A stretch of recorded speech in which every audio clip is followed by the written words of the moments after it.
और एक बार फिर पूर्व सीएम दिग्विजय सिंह ट्वीट कर खुद ही गिर गए और चुनावी साल में दिग्गी बनाम बीजेपी शुरू हो गया। दरअसल दमोह के कुंडलपुर में जैन मंदिर को लेकर दिग्गी ने ट्वीट किया। बजरंग दल पर निशाना साधते हुए दिग्विजय सिंह ने लिखा कि जैन मंदिर में कथित असामाजिक तत्वों ने शिव जी की पिंडी रखकर उत्पात शुरू कर दिया है। ट्वीट वायरल हुआ तो प्रशासन एक्शन में आया और ट्वीट कर लिखा कि जानकारी भ्रामक और तथ्यहीन है। मामले को लेकर दमोह में दिग्विजय सिंह पर एफआईआर दर्ज हुई है। हालांकि दिग्विजय सिंह क्या सफाई दे रहे हैं, ये भी सुन लीजिए। जो भी कराए, मेरे पास इन्फॉर्मेशन आई थी तो मेरा ये फर्ज था कि मैं उनको सूचित करूं, डीजीपी साहब को, मैंने किया। जो भी कराए, मेरे पास इन्फॉर्मेशन आई थी तो मेरा ये फर्ज था कि मैं उनको सूचित करूं, डीजीपी साहब को, मैंने किया। ये पहला मामला नहीं है जब दिग्विजय सिंह इस तरह के ट्वीट पर घिरे हों। इससे पहले आरएसएस के पूर्व सर संघचालक गुरु गोलवलकर को लेकर वो ट्वीट कर चुके हैं, जिस पर विवाद हुआ। खरगोन हिंसा मामले में भी उन्होंने भ्रामक फोटो ट्वीट किया था। ये हालिया उदाहरण है जब दिग्विजय सिंह सेल्फ गोल कर घिर गए। लेकिन सवाल ये है कि दिग्विजय सिंह मानते क्यों नहीं? बार बार वो सेल्फ गोल करते हैं और बीजेपी भी मानो अपने सॉफ्ट टारगेट के बयानों का इंतजार ही करती है और बयान या ट्वीट आने के बाद बैक टू बैक हमले शुरू हो जाते हैं। इस बार भी यही हो रहा है। मंत्री विश्वास सारंग ने उन्हें डर्टी ट्रिक्स पॉलिटिक्स का संयोजक बता दिया तो बीडी शर्मा ने कहा कि दिग्विजय का ट्विटर बंद होना चाहिए। ऐसे ही चुनाव आते हैं, कांग्रेस पार्टी के दफ्तर में डर्टी ट्रिक्स डिपार्टमेंट शुरू हो जाता है। समाज को समाज से लड़ाना, वर्ग संघर्ष करवाना, वैमनस्यता फैलाना, अफवाह फैलाना। इस डिपार्टमेंट की सुपारी और इस डिपार्टमेंट के संयोजक कोई है तो वो दिग्विजय सिंह है। गुंडेश्वर के मंदिर के मामले में उनकी एफआईआर हुई है 153 के अंदर। मुझे जानकारी में आया है कि इनके खिलाफ माननीय न्यायालय में भी समाज के वो लोग जो समाज के वातावरण को बनाए रखने की चिंता करते हैं, वो कोर्ट के अंदर भी जा रहे हैं कि सामान्य व्यक्ति अगर कुछ गलत लिखता है, ट्विटर उसके ट्विटर अकाउंट को इमीडिएट बंद करता है। तो क्या ट्विटर को आदतन अपराधियों पर कार्रवाई करनी चाहिए कि नहीं करनी चाहिए? चुनावी साल में दिग्विजय बनाम बीजेपी की लड़ाई से बार बार प्रदेश की सियासत गर्मा रही है। न दिग्विजय ट्वीट करने से बाज आते हैं और न ही बीजेपी हमलावर होने से। लेकिन इस जुबानी जंग से किसे फायदा और किसे नुकसान होगा, ये तो चुनावी नतीजे ही बताएंगे।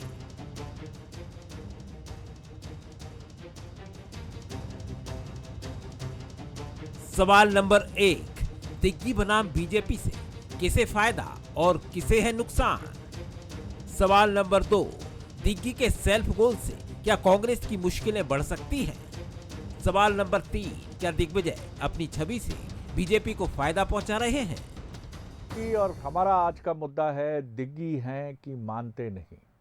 दिग्विजय सिंह जी एक ऐसे नेता हैं जिनकी राजनीति की एक अपनी शैली है और इस शैली में जो उनको चाहने वाले हैं, उनके प्रशंसक हैं, वो कहते हैं कि दिग्विजय सिंह जी को कभी डराया और झुकाया नहीं जा सकता।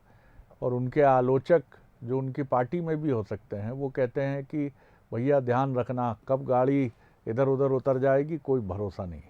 कौन सा बयान दिग्विजय सिंह जी का पार्टी को नुकसान पहुंचा दे। और दूसरी तरफ बीजेपी जो है वो उनके हर बयान और हर ट्विटर पर इस तरह इंतज़ार करती है जैसे उसकी बाँछें खिलने वाली हैं। हालांकि श्रीलाल शुक्ला कहते थे कि ये बाँछें होती कहाँ हैं मनुष्य की, लेकिन ये एक मुहावरा है कि बाँछें खिल जाती हैं। और इसीलिए दिग्विजय सिंह जी के किसी भी बयान या ट्वीट पर सबसे ज़्यादा जो प्रतिक्रिया आती है ज़बरदस्त, वो भारतीय जनता पार्टी की आती है, क्योंकि वो ऐसा मानती है कि दिग्विजय सिंह जी के ऐसे बयान उसके पक्ष में खड़े हो जाते हैं और उसकी मदद करते हैं। लेकिन दिग्विजय सिंह जी इससे बेपरवाह रहते हुए, इससे कोई प्रभाव लिए बिना वो अपनी शैली में चलते हैं।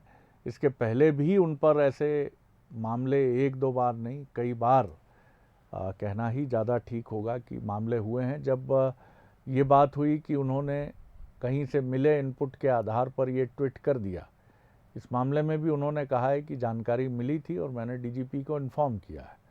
लेकिन ज़िला प्रशासन कह रहा है कि ऐसी कोई बात नहीं है और कहीं कोई ऐसी घटना नहीं है और बीजेपी हमलावर है, उनकी अपनी पार्टी हमेशा की तरह चुप है। और दिग्विजय सिंह जी शायद अब इस वक्त अपने अगले ट्वीट की तैयारी में जुटे होंगे। आज इसी पर हम बात करेंगे। जो मेहमान हमारे साथ हैं उनसे मिलिए। वरिष्ठ कांग्रेस नेता पूर्व सांसद प्रताप भानु शर्मा जी हमारे साथ हैं, उनका बहुत स्वागत करता हूं। डॉक्टर हितेश वाजपेयी हैं, पूर्व अध्यक्ष हैं नागरिक आपूर्ति निगम के, चुनावी रणनीतिकार भी हैं, उनका स्वागत है। और जय नागड़ा जी हैं, वरिष्ठ पत्रकार, राजनीतिक विश्लेषक। जय जी, दिग्विजय सिंह जी के किरदार को आपने न सिर्फ बहुत करीब से देखा और समझा है, बल्कि आपकी कलम भी खूब चली है अपने समय में, जब वो 10 साल मुख्यमंत्री रहे हैं। कैसे देखते हैं आप दिग्विजय सिंह जी की इस राजनीतिक शैली को, जो बीजेपी के लिए, बीजेपी हमेशा मानती है कि उसके लिए बड़ी रास आती है, उसको बड़ी मुफीद है, और यही वजह है कि 2023 के चुनाव में भी 2003 की झलक आप और हम देख रहे हैं, जब उनके कार्यकाल का अंतिम समय था और बीजेपी ज़बरदस्त तरीके से हमलावर थी। जी, क्या कहेंगे आप? शरद जी, दिग्विजय सिंह जी हमेशा मुखर रहते हैं और ट्विटर पे या उस पे वो बहुत अपडेटेड रहते हैं। ये बात सही है और इसी वजह से वो हमेशा प्रासंगिक भी बने रहते हैं। मुझे लगता है कि दिग्विजय सिंह जी की अपना एक सूचना तंत्र है, अपना एक नेटवर्क है और शायद मैं ये कहूँ कि मध्य प्रदेश में यदि सबसे ज्यादा लोगों के साथ उनका जो सीधा संपर्क है वो उसके साथ है। हाँ, लेकिन जहां तक ट्वीट का सवाल है या उसका है, मैं ये मानता हूं कि एक वो बड़े नेता है, उनकी अपनी साख है, अपनी क्रेडिबिलिटी है, वो क्रॉस चेक जरूर करना चाहिए कोई भी विषय है। तो कई बार ये जैसे खरगोन वाली जो घटना हुई, वो निश्चित रूप से उससे नंबर कम होते हैं कि यदि आपने कहीं एक फोटो कहीं का लेकर के कर दिया। और ये बात भी सही है कि सोशल मीडिया बहुत भरोसेमंद नहीं है जिस पर आंख बंद करके हम भरोसा, क्योंकि हम लोग प्रिंट और इलेक्ट्रॉनिक मीडिया दोनों में काम कर चुके हैं और हमें पता है कि हमारी सबसे महत्वपूर्ण है क्रेडिबिलिटी और उसके लिए क्रॉस चेक करना चाहिए। मुझे लगता है कि ये एक थोड़ा सा शायद जल्दबाजी हो सकती है जिसकी वजह से ये विवाद कई बार आते हैं। जी, तो ये एक मसला है कि कई बार आपकी विश्वसनीयता पर भी इससे इम्पैक्ट आता है, लेकिन दिग्विजय सिंह जी ये मानते हैं कि वो जो भी इनपुट उनके पास आता है वो बिल्कुल दुरुस्त होता है, और यही वजह है कि हमने कभी भी उनको पीछे जाते नहीं देखा है। वो हमेशा ये कहते हैं कि जो भी इनपुट आया था वो बिल्कुल दुरुस्त था और इसमें सामने वाले पक्ष की तरफ से ही कुछ चूक रही होगी। बहरहाल, डॉक्टर हितेश वाजपेयी, आप किस तरह देखते हैं? देखिए, मेरे को तो बहुत अच्छा लगा आप दोनों विद्वानों को देखकर, भानु जी भी विद्वान हैं, कि देखिए, आप देखिए नागड़ा साहब ने कितने अच्छे शब्द का प्रयोग किया, मुखर। जैसे आपने बाछे की व्याख्या करी, उन्होंने प्रखर नहीं कहा, तो ये बहुत उनके चयन को मुझे बहुत अच्छा लगा। बहुत कम लोग शब्दों पर महारत हासिल किए हुए हैं, तो बिल्कुल ठीक है। दिग्विजय सिंह जी हमेशा बोलने में नहीं चूकते हैं, इसको मैं साधारण भाषा में बोलूं। क्यों नहीं चूकते हैं? क्योंकि दिन रात उनके दिमाग में वोटों का संघर्ष रहता है। भाई अभी जैसे आए थे, उन्होंने कमलनाथ जी को ठोक दिया कि हिंदू और हिंदुत्व पर की जो बात करता हो त्यागपत्र दे दे, ये सब नहीं होता है और ऐसा और वैसा। हमने उसको देखा, जिस पाकिस्तान के चित्र का आपने जिक्र किया जो उन्होंने उठाकर ट्वीट कर दिया था। लेकिन एक बात और बहुत मार्के की है कि दिग्विजय सिंह जी बहुत तेज बुद्धि के गलत दिशा के व्यक्ति हैं। तो गलत दिशा तो सबको पता है सर, लेकिन उनकी बुद्धि बहुत तेज है, तो कोई उनको डिस्काउंट नहीं करे कि उनसे गलती हो जाती है। नागड़ा साहब, ये मैं आपसे ज़रूर एक विनम्र आग्रह करूँगा कि आप बिल्कुल इस झांपे में नहीं आना है कि उनसे कोई गलती हो जाती है। वो तो क्या करते हैं, हर मिनट फ़ायदा लेना चाहते हैं। अरे अच्छा, ये ट्वीट 15 मिनट चल गया ना, तो चलो 15 ही मिनट चल गया, फिर उसके बाद उन्होंने हटा दिया। अभी आप जाके ट्विटर लाइन पे देखेंगे, हटा दिया, केस भी दर्ज हो गया है। अच्छा, आपको मालूम है वो 1 साल के सजा याफ्ता भी है साथ साथ। ऐसे कितने नेता होंगे जो सोचो गाड़ी से उतर आए लाठी लेके और दौड़ लगा दे मारने के लिए, और उनको फिर सजा भी हो जाए इस बात के लिए। तो इसको आप क्या कहेंगे? आप बताइए। इसको विद्वता तो नहीं कह सकते, हाँ इसको सत्ता की तरफ दौड़ते हुए मदान्ध होके दौड़ते हैं वो, और उसके लिए चाहे जाकिर नायक के पास जाना पड़े, चाहे कुछ भी करना, आर खान की बात हो, बहुत लंबा उनका इतिहास, हम लोग तो रिसर्च करके बैठे हैं साहब उनके ऊपर। और इसीलिए क्या होता है, दिग्विजय सिंह का एक बहुत इंटरेस्टिंग एंगल आज मैं आपके सामने रख रहा हूँ। 60 दिन हैं शरद जी, आप कभी उनको बेरोजगार पे बात करते नहीं देखोगे, महंगाई पर नहीं देखोगे, भ्रष्टाचार पर नहीं देखोगे, आप उनको बिजली सड़क पानी की तो बात ही नहीं कर सकते। क्यों? उनकी गवर्नेंस में रुचि नहीं है। वो सुबह से शुरू होते हैं हिंदू मुसलमान हिंदू मुसलमान हिंदू 7 बजे से सर, और कई बार मैंने 7 बजे के पहले 6 साढ़े 6 से भी देखा है क्योंकि मैं उनका बहुत बड़ा प्रशंसक हूँ और फॉलोअर हूँ, तो मैं उनको देखता हूँ बड़े ध्यान से कि वो उसको लेकर चलते हैं। वहीं दूसरी ओर और नेता भी हैं, जैसे कमलनाथ जी भी हैं। ऐसा थोड़ा ना he is not well informed, लेकिन मैं इसमें कमलनाथ जी की तारीफ करूंगा कि कमलनाथ जी बचते हैं इस प्रकार की बातों को रखने से। और आपने देखा होगा दमोह की जिस घटना को लेकर आज आपने कार्यक्रम किया शरद जी, कमलनाथ जी ने टच भी नहीं किया उसको, क्योंकि उनको मालूम था ये दिग्विजय सिंह जी की डर्टी पॉलिटिक्स कारखाने से निकला हुआ एक फेक इंफॉर्मेशन पर आधारित ट्वीट है जो ठीक नहीं है। तो मुझे लगता है कि दिग्विजय सिंह और रेस्ट ऑफ द देम में ये बहुत बड़ा फ़र्क है। मुझे अच्छा लगता 10 साल के मुख्यमंत्री यदि प्रखर होते, क्योंकि जनता के विषयों के लिए आप अच्छे से लड़ाई लड़ते तो शायद आप पर उपमाएं और अलंकरणों का जो इस्तेमाल होता है वो बेहतर होता। मैं अभी भी कामना यही करता हूँ कि शायद वो उस दिशा की ओर वापस आएंगे। प्रताप भानु जी, दो बीजेपी की तरफ से गंभीर आरोप कह लीजिए, ऑब्जर्वेशन कह लीजिए, हैं डॉक्टर हितेश वाजपेयी के। पहला, उनका कहना है कि लोक महत्व और जनता से जुड़े विषयों पर दिग्विजय सिंह जी के ट्वीट नहीं होते हैं, कम्युनल लाइंस पर होते हैं। ये गंभीर आरोप है बीजेपी की तरफ से उनका, कि उनके ट्वीट्स की अधिकतर जो भाषा शैली, तथ्य, चुनाव चयन होता है वो सब इस तरह का होता है। और दूसरा उनका ऑब्जर्वेशन कह लीजिए, क्योंकि उसको आरोप नहीं कहा जा सकता, कि कमलनाथ जी इस मामले में एक संतुलित लाइन के हामी हैं और दमोह वाले विषय पर भी या इसके पूर्व के भी विषय पर भी जो दिग्विजय सिंह जी उठाते हैं उस पर कमलनाथ जी मौन रहते हैं। जी शरद जी, जैसे नागड़ा जी ने कहा, सबसे पहले मैं वहां से अपनी बात कहूंगा कि दिग्विजय सिंह पूरे मध्य प्रदेश में वेल इन्फॉर्म्ड पूर्व मुख्यमंत्री हैं, एक पब्लिक लीडर हैं और अपडेटेड रहते हैं, इसमें कोई दो राय नहीं है। एरर ऑफ जजमेंट तो हर एक से हो जाती है, उसे तिल का पहाड़ नहीं बनाना चाहिए। और भाजपा का तो ये मकसद ही रहता है कैसे दिग्विजय सिंह को ट्रैप करें, कैसे उनकी बात का बतंगड़ बनाएं। और जिसकी मानसिकता कम्युनल लाइन पर सोचने की है वो इस सोच से बाहर ही कभी नहीं निकल सकते। हर चीज में कम्युनल देखेंगे, हर चीज में कम्युनल एंगल दिखेगा, हर चीज में अच्छाई में भी बुराई दिखेगी। यदि वो हरिजन की हत्या हो गई, हमारे अनुसूचित जाति का आदमी कहीं सागर में उसकी हत्या कर दी गई, वहां जा रहे हैं, उसमें भी उन्हें बुराई दिखेगी। यदि पट्टे का उन्होंने लिख दिया बुधनी के कार्यक्रम में और कलेक्टर ने पट्टे का पोर्टल बंद कर दिया था, वो इतना बड़ा जनहित में काम दिग्विजय सिंह ने करा। भी एक हफ्ता पहले पट्टे देने का पोर्टल वन विभाग ने बंद कर दिया था, कलेक्टर को उन्होंने चिट्ठी लिखी, वो पोर्टल खुल गया। और जितने लोग पट्टाधारी थे और जो डिजर्व करते थे उन सबको पट्टा। यदि जनहित की बात वो ट्वीट के माध्यम से उठाते हैं, डिबेट के माध्यम से उठाते हैं, तो उन तक वो बातें आती हैं, समस्याएं आती हैं और उनका ऑफिस और दिग्विजय सिंह स्वयं उसे टेकअप करते हैं और उस पर एक्शन लेते हैं। अब भाजपा को एक बार नहीं 100 बार बुरा लग जाए, उनकी मानसिकता जैसी है वैसे ही करेंगे, अच्छाई में बुराई ढूंढेंगे, वो हर अच्छी बात में कम्युनल एंगल देंगे। दिग्विजय सिंह एक परिपक्व नेता हैं जिन्होंने 10 साल तक प्रदेश को चलाया है। आज फिर मध्य प्रदेश में सरकार बनाने के लिए रात दिन मेहनत कर रहे हैं, कार्यकर्ताओं के लिए संघर्ष कर रहे हैं, गरीबों के लिए संघर्ष कर रहे हैं। और भाजपा के चाल चरित्र और चेहरे को यदि कोई एक्सपोज कर रहा है, उसका नाम है दिग्विजय सिंह। मेरा सर एक बहुत ही सवाल है कि ये ट्वीट गलत हुआ, उनने भी मान लिया, गलत इन्फॉर्मेशन दे दी, सांप्रदायिक थी, तो उनको खेद व्यक्त करना या माफी मांगना चाहिए कि नहीं चाहिए, और कब मांगी उन्होंने? आप उनको सलाह दे दें तो बेहतर रहेगा। मुझसे सवाल करने का कोई प्रश्न ही नहीं उठता है। आप उन्हें सलाह दे दीजिए, आपकी सलाह अच्छी होगी। मुझे और मध्य प्रदेश के दर्शकों को जवाब मिल गया महाराज। जय बड़ी नागरा कृपा जी, है आपकी। जी धन्यवाद। वह इसी तरह संवाद और सौहार्द दोनों बना रहे।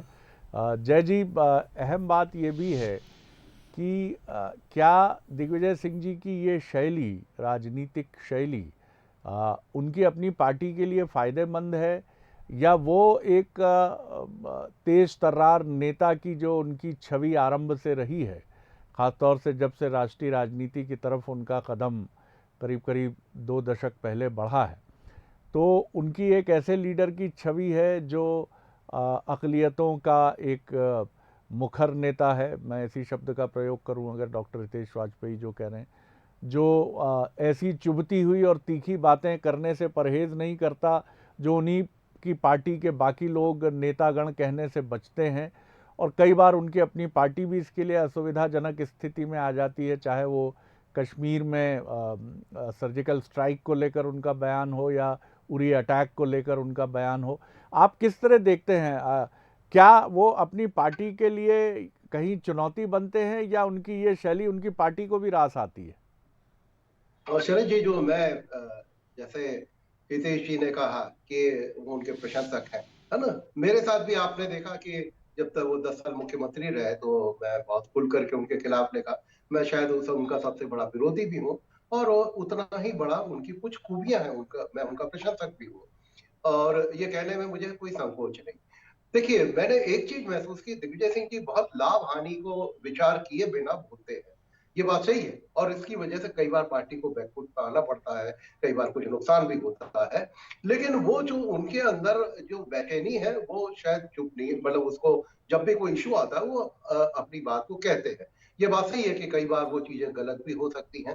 तो मुझे ये लगता है कि वो उनका मुखरित होना, और जहां तक मैं प्रखर वाली जो बात आपने कही, देखिए मैंने कुछ और विषयों पे भी कई बार दिग्विजय सिंह जी से चर्चा हुई। मुझे लगता है कि मध्य प्रदेश में उनकी जितनी जानकारियां हैं रूट लेवल पर, उतनी शायद ही वह किसी राजनेता के पास होंगी। उनको छोटे से छोटे गांव की गलियां, कौन सी नदियां हैं, कौन से तालाब हैं, ये बात सही है कि वो बहुत वेल इन्फॉर्म्ड है। हाँ, ये मैं जरूर इस बात को मानता हूं कि उनको क्रॉस चेक करना चाहिए। और ये बात सही है कि ट्विटर, मैंने एक बार उनसे बात भी हुई थी, तो अक्सर बड़े नेताओं के, कई नेताओं के ट्विटर वगैरह जो है वो दूसरे लोग हैंडल करते हैं या किसी को, लेकिन दिग्विजय सिंह जी ये सारी चीजें खुद देखते हैं, वो खुद ही ट्वीट करते हैं खुद को, एक और छोटा सा सप्लीमेंट्री है, एक और छोटा सा सप्लीमेंट्री, फिर मैं राजनीतिक मेहमानों की तरफ चलूंगा। जैसे एक समय बीजेपी में कहा जाता था कि वहाँ नरम दल और गरम दल हैं, हिंदुत्व की व्याख्या के दो स्वरूप बीजेपी में सामने आते हैं।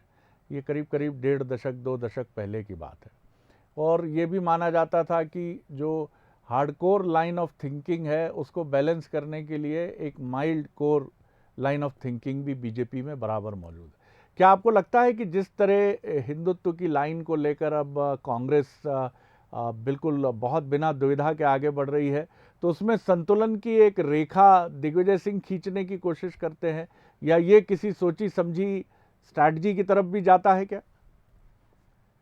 ये बात तो मैं नहीं कह सकता कि वो किसी स्ट्रेटेजी के साथ होता है। हाँ, लेकिन ये बात मैं महसूस करता हूँ कि अल्पसंख्यकों में जितना विश्वास दिग्विजय सिंह जी के प्रति है उतना किसी और नेता के प्रति नहीं है, और वो बहुत बेबाकी के साथ बोलते हैं। उन्हें पता है कि कई बार उसका नुकसान होता है, राजनीतिक रूप से वो नुकसान उठाते भी हैं, लेकिन उसके बावजूद वो कई विषयों पे अपने आप को बोलने से रोक नहीं पाते।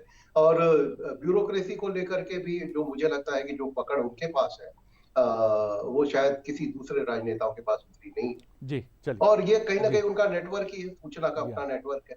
जी, डॉक्टर हितेश वाजपेयी, दिग्विजय सिंह जी का कोई भी स्टेटमेंट, ट्वीट, बयान, कोई भी चीज़ आपको मिलती है, बीजेपी को मिलती है, तो जाहिर तौर पर बीजेपी उसको न सिर्फ लपकती है बल्कि उसमें दिग्विजय सिंह जी के लिए तमाम आलोचना के, बैशिंग के रास्ते खोलकर जुट जाती है।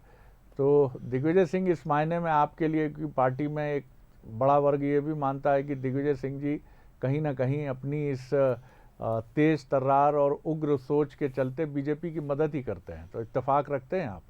देखिए, मुझे लगता है बीजेपी खैर अपने एजेंडा पे चलती है, मैं ये नहीं कहूँगा, लेकिन मैं जो आपने बात कही है, देखिए दिग्विजय सिंह जी आप इधर से पकड़ो इधर से पकड़ो, कैसे ही पकड़ो, हैं पॉलिटिकल कैरेक्टर, ये तो आप मानेंगे। वो प्रदेश के, देश के राजनेता हैं, धर्मात्मा नहीं है। तो स्वाभाविक है कि उनके जो ट्वीट्स हैं, उनकी अप्रोच जो है, वो गाड़ी लेके निकलते हैं तो वोटों के लिए और सत्ता के लिए और राजनीति के लिए निकलते हैं, वो कोई अपने ज्ञान के दर्शन के लिए नहीं निकलते। तो स्वाभाविक है इसको डिसाइफर करने का पहला अधिकार सर विपक्ष का ही है, और इसीलिए मैंने कहा कि हमारा दायित्व है कि हम ये बता सकें कि आज दिग्विजय सिंह का मध्य प्रदेश में सबसे बड़ा कंसर्न है हाथ से छूटता अल्पसंख्यक और दलित वोट, जिसको कि कांग्रेस मानकर चलती थी कि उसका है, लेकिन सागर में जब से 100 करोड़ का संत रविदास जी का लोक बनने जा रहा है, भव्य मंदिर बनने जा रहा है, और भी जो चीजें हैं बहुत सारी, उससे कांग्रेस हिली हुई है। भाई 20 साल से सत्ता में भी तो नहीं है ना, कर भी नहीं पाई कुछ, 20 साल के पहले भी कुछ नहीं किया है, और अब ऐसी उम्मीदें भी 5 जो घोषणाएं हैं इनकी गारंटी, उसमें कहीं दलित है क्या, या दलितों के लिए कुछ नहीं है? तो उनको समझ में नहीं आ रहा हम इन चीज़ों को कैसे कवर करें। तो उन्होंने कहा चलो इस मंदिर में चल के करते हैं, यहाँ पर चलो सागर में घटना कोई हो गई, 2 लोगों में हो गया, तो भाई 2 मनुष्यों की खास तो अलग अलग होती है ना, तो इसका फायदा अपन कैसे उठा लें गुणा गणित लगा के कि किसके पीठ पे हाथ रख दें। फिर ये लोग चुनकर विक्टिमाइजेशन को अपनी राजनीति का जरिया बनाते हैं, और फिर मैं कह दूं वो 100% राजनेता हैं, सत्ता के लिए और वोटों के लिए ही राजनीति करते हैं, और ऐसा करते समय कभी कभी नैतिकता उनसे अधिकांशतः उसकी ब्रीच होती है। इसका मुझे दुख है और कुछ नहीं है। प्रताप भानु जी, जो सवाल जय जी से हमने किया, क्या दिग्विजय सिंह जी मैं ओल्ड थिंकिंग नहीं कहूँगा कांग्रेस की, आज भी बड़ी संख्या में कांग्रेस में ऐसे नेता हैं जो ये मानते हैं कि जिनकी सोच ये कहती है कि संविधान के जो मूल्य हैं, जिनकी कांग्रेस के नज़रिए की मैं बात कर रहा हूँ, कि उसकी दृष्टि में जो संविधान के मूल्य वो मानकर आज़ादी के बाद से चली है, उन मूल्यों के लिए मुखर होकर खुलकर साफ तौर पर बोलना चाहिए। उसको लेकर कई बार खुद कांग्रेस के बड़े नेताओं ने, जिनमें टॉप लीडरशिप भी शामिल है, उनकी वजह से दुविधा पैदा होती है। क्या दिग्विजय सिंह जी उसी लाइन को रिप्रेजेंट करते हैं कांग्रेस में? वो ये मानते हैं कि जैसा डॉक्टर हितेश वाजपेयी भी दावा कर रहे थे कि अल्पसंख्यकों को लेकर, दलितों को लेकर जो कांग्रेस के एक पुरानी समय से जो उसकी लाइन ऑफ थिंकिंग है, उस पर बने रहें? जिसने भी सांसद के रूप में या मुख्यमंत्री के रूप में या किसी भी जनप्रतिनिधि के रूप में शरद जी शपथ ली है, वो संविधान के लिए कटिबद्ध है मानने के लिए, और संविधान में हर एक आम नागरिक का विश्वास और आस्था होना ही चाहिए। और दिग्विजय सिंह जी यदि संविधान का आदर करते हुए उनकी मान्यताओं को सर्वोच्च प्राथमिकता और अपने कार्यशैली में स्थान देते हुए काम करते हैं, तो संविधान की दुहाई देने वालों को बुरा नहीं मानना चाहिए, क्योंकि वो तो संविधान के अंतर्गत ही वो अधिकार दिए गए हैं, चाहे अल्पसंख्यकों को दिए हो, चाहे वो दलित 153 की धारा लगी है। आप चुप रहिए। नहीं डांटो मत, मैं तो बता रहा हूँ। नहीं सीआरपीसी है। मैं चुप हो जाता हूँ, आप बोलिए। मैं सीआरपीसी कह रहा हूँ। चलिए बोलिए शर्मा जी। और एमपी एमएलए कोर्ट में जाएगा वो विषय। इन्हीं को बोलने दीजिए। नहीं, आज त्योहार का दिन है, आज आपकी नाराजगी शोभा नहीं देगी। मैं नहीं बोलूंगा। आज आपकी नाराजगी शोभायमान नहीं होगी। बड़ा क्षमा बड़न को चाहिए। नमन करता हूँ, इनकी झूठ को नमन करता हूँ। अरे भाई 153 सीआरपीसी में एफआईआर होगी, इसमें झूठ क्या है? अरे तो शर्मा जी आप बोलिए। में है क्या? अरे भाई जो है वो अदालत में जाएगा, वो खुद सजा याफ्ता है और सजा होगी उनको। आप संविधान की बात कर रहे हैं तो मैंने विषय रख दिया। डॉक्टर उनकी बात सुन लेते हैं। हो रही है ना आपके ऊपर। अरे उनको सजा मिली है, सजा याफ्ता है कि नहीं है वो ये बताइए। है ना, 1 साल की उनको कारावास की सजा मिली है ना, और मारपीट के मामले में मिली है सर, मारपीट के। चलिए किसी धरने के लिए नहीं मिली है। शर्मा जी बोलिए जी। हिंसा के लिए मिली है जी। ये आज का विषय नहीं है हमारा। आप इनकी सुन लीजिए। बड़ी बातें करना। नहीं इनकी सुन लीजिए आप, तो मुझे नहीं बोलना। मैं तथ्य रख रहा हूँ सर। नहीं आज मैंने कहा ना, आज त्योहार का दिन है, आज वो डॉक्टर वाजपेयी भी आपकी शुभकामनाओं के आकांक्षी हैं। इनकी आदतें नहीं बदलने वाली, आपकी भी नहीं बदलने वाली। 153 में दंगा करा रहे हैं, कॉन्स्पिरेसी कर रहे हैं, समुदायों को लड़वाना, सांप्रदायिक आज राखी के दिन में उठा के उन्होंने सांप्रदायिक हिंसा के ऊपर चले गए। उसको एक रक्षाबंधन के पर्व के ठीक पहले भद्राकाल के चलते मुझे लगता है ये थोड़ी सी माफ कीजिएगा, मैं किसी अंधविश्वास को नहीं बढ़ावा दे रहा हूँ या मान्यता की बात कर रहा हूँ, क्योंकि भद्राकाल में ये बहस जारी है, इसलिए इसका थोड़ा स्वरूप चुटीला कटीला हो गया। सुनिए पूरी बात सुन लीजिए इनकी। नहीं अब तो समय ही नहीं रहा शर्मा जी, आपने अपना समय उनको दे दिया, ये आपकी उदारता ही है जो प्रणम में है। बहुत धन्यवाद प्रताप भानु जी, बहुत धन्यवाद डॉक्टर हितेश वाजपेयी, धन्यवाद जय नागड़ा जी। और तमाम बातें हैं दिग्विजय सिंह जी को लेकर। जैसा कहा जाता है, दिग्विजय सिंह जी एक ऐसे व्यक्तित्व के धनी राजनेता हैं जो अपनी शैली को लेकर चलते हैं, उससे दाएं बाएं होना उन्हें पसंद नहीं है, लेकिन इससे भी इनकार नहीं किया जा सकता कि वो और उनकी पार्टी में एक उनका समर्थन वर्ग जो ऊपर तक है, वो ये मानता है कि दिग्विजय सिंह जी बिल्कुल सही है, और वो ठीक रास्ते पर चलते हैं। बहरहाल ये कितना फ़ायदेमंद है, नुकसानदेह है, ये वक्त बताएगा। आगे देखिए छत्तीसगढ़ की खबरों पर केंद्रित खास बुलेटिन मोर माटी मोर खबर। नमस्कार।